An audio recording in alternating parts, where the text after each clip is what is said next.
So David Fincher's Mank has finally released on Netflix, and I've had a chance to watch the director's latest project. In his latest film, Gary Oldman plays the cynical screenwriter Herman J. Mankiewicz in a gorgeously shot piece that both revels in Hollywood's golden age and exposes its corruption. It's a monochrome fabrication of exactly the kind of golden age Hollywood picture of the 1930s and 40s that Mankiewicz worked on, sometimes without billing, until he grabbed a chance to create an authentic masterpiece in 1941 with Citizen Kane. In this video, I'm going to be explaining the ending and brief plot for David Fincher's Mank, in the aim to help you guys gather a greater sense of what happened. This analysis will also contain spoilers, so if you do happen to be someone who hasn't seen the film, then I would recommend watching this video after you've seen it. If you want to see more on the work of David Fincher, including video essays on his previous films in the future, then don't forget to subscribe to the channel and turn on your notifications. Also, if you enjoy this video, remember to give it a like rating. But without further ado, let's dive into David Fincher's Mank Explained.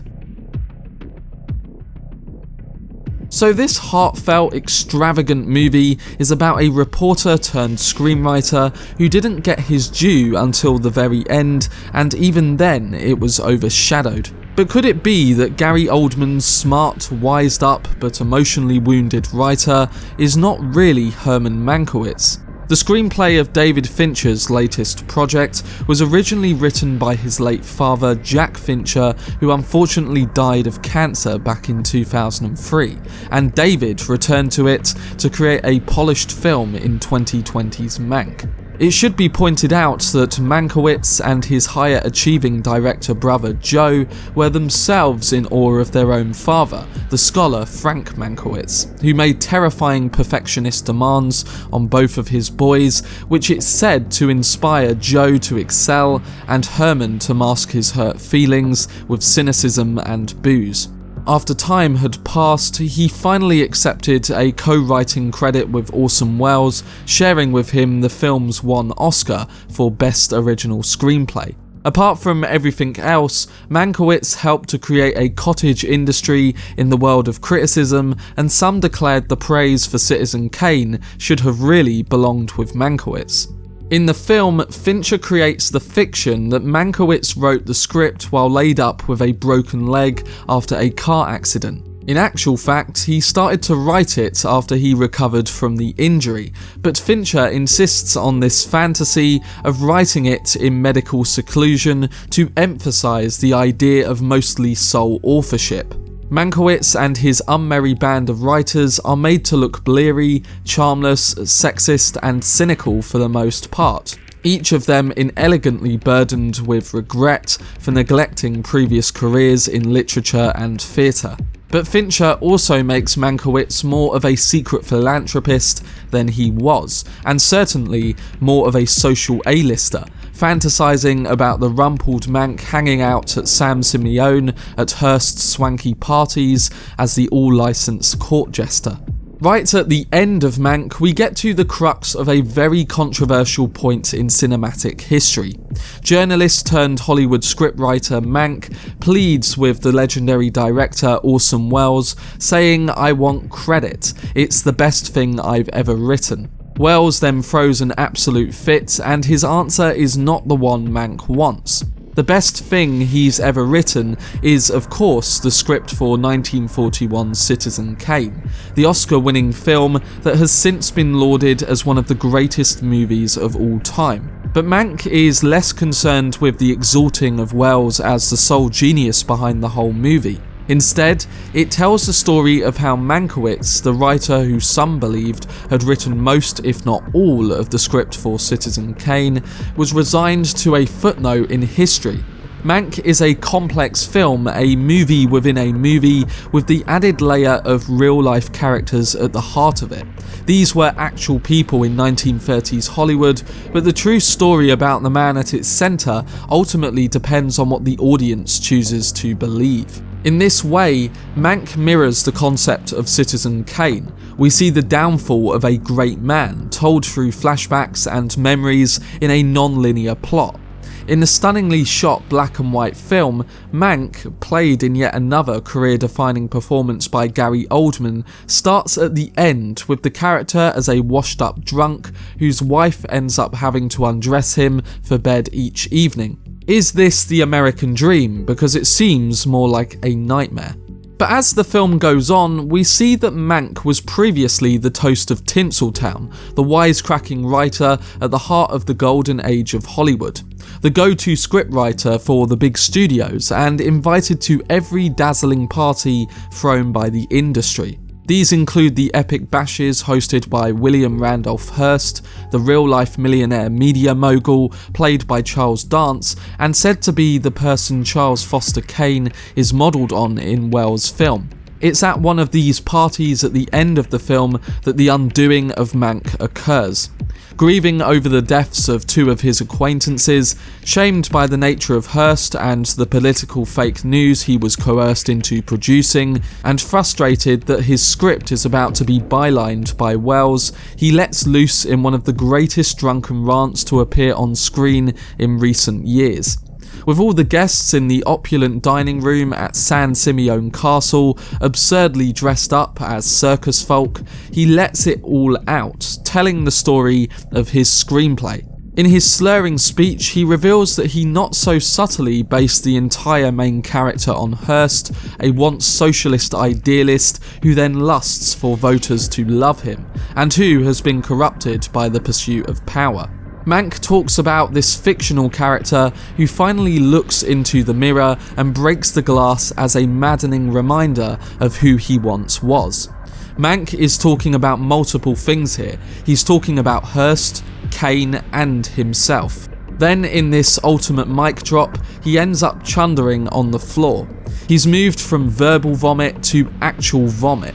It's a turning point in the movie, as it's the point where Mank has finally begun speaking truth to power, even if it was fueled by booze. Mank is finding his voice to speak to people in positions of power, something he hasn't necessarily done before, which, despite being palmed off by Hearst with the monkey and the organ grinder speech, telling him in no uncertain terms that he's just a puppet for the masters of the Hollywood studios, don't bite the hand that feeds you, seems to empower him to also confront Wells about the script. The studio system in Hollywood in the 30s effectively made a commodity out of culture. The big five studios all put their employees under strict contracts, from the actors and directors to the crew, for all the productions being filmed on their sets, giving millionaire studio owners complete control and allowing them to majorly profit from the work of their employees. Writers like Mank were just guns for hire. We see in the movie he's being pulled in to work on a ridiculous monster movie, and he works as a ghostwriter for films that he's never been given credit for. It wasn't good entertainment and it wasn't art, and most of the movies produced had a uniform mediocrity, but they were also uniformly profitable. So the big budget mediocrity was the very backbone of Hollywood.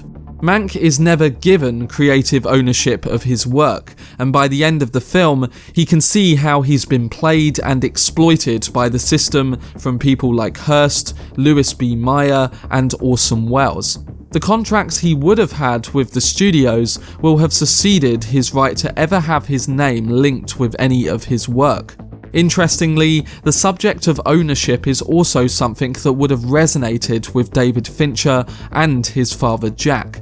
The pair both experienced mistreatment in the industry. David as a director when Alien 3 was taken off him post-production and recut, and with Jack's earlier biopic screenplay for the life of Howard Hughes was going to be the one for Martin Scorsese's The Aviator, until it was hurtfully rejected in favour of a rival version. Both men had been burned by the fickle nature of Hollywood before, and it feels like there's a little nod to this hurt in the character of Mank.